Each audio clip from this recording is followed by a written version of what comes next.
Good morning, students. Venugopal from Thought Flow. Today, let us discuss one more theory-based chapter in organic, that is biomolecules. So, from this chapter, we can expect 2 questions from CET and 1 question for NEET. Okay. So, here basically biomolecules is a chapter in which lot of things has to be remembered. Means theoretical question will be more from this chapter. Right? Let us discuss with different MCQs related to the chapter biomolecules. First one, which of the following biomolecules contain a non-transition metal ion? So the first option is, for the first question, the first option is vitamin B12. So when it comes to vitamin B12, this vitamin B12 consists of cobalt as a metal ion, which is a transition metal. And second one is chlorophyll. So when we go with chlorophyll, chlorophyll consists of magnesium, which is an non-transition metal, because magnesium belongs to alkaline earth metals, that is group 2. Third option is hemoglobin. So when we go through with hemoglobin, hemoglobin consists of iron present in it, which is a transition metal. Option D, when it comes to option D, it is insulin. We know that in insulin there is an existence of disulfide linkages, that is sulfur, which is a non-metal. And here the question is, which of the following biomolecule contain non-transition metal ion it is? Here you cannot consider, even though sulfur is not a transition metal, but here sulfur is not present in the form of its ionic phase, whereas magnesium in chlorophyll present in ionic phase. Hence the correct answer for this question is option B, that is chlorophyll. Next one, question number 2. Sucrose molecules is made up of. So here one should remember that always sucrose is prepared by using alpha D glucopyranose. So sucrose is a combination of alpha D glucopyranose plus beta D fructofuranose.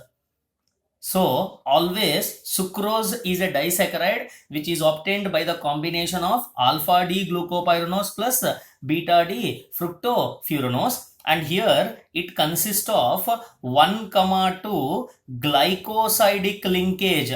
There is an existence of 1,2 glycosidic linkage. When we write the structure of it, okay, let us write the structure so that it will be very much clear. So this is alpha D glucopyranose. Here this is with CH2OH and H. This is H along with OH. This is OH along with H. This is H along with OH. So this is the linkage that exists, and this is the structure related to fructofuranose. So this is the structure of fructofuranose with OH, CH2OH. This is with OH and H. This is with H and OH.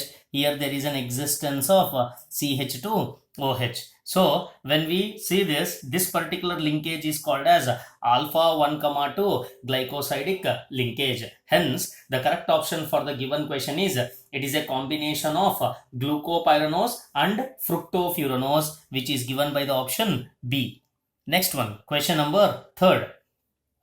Water insoluble component of starches. So one should know that starch consists of 2 components present in it.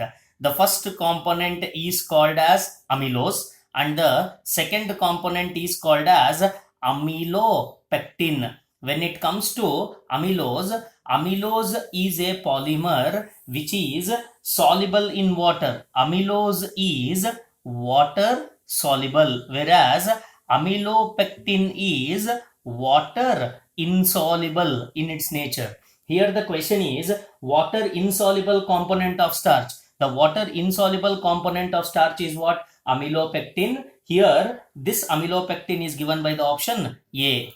Next one, question number 4.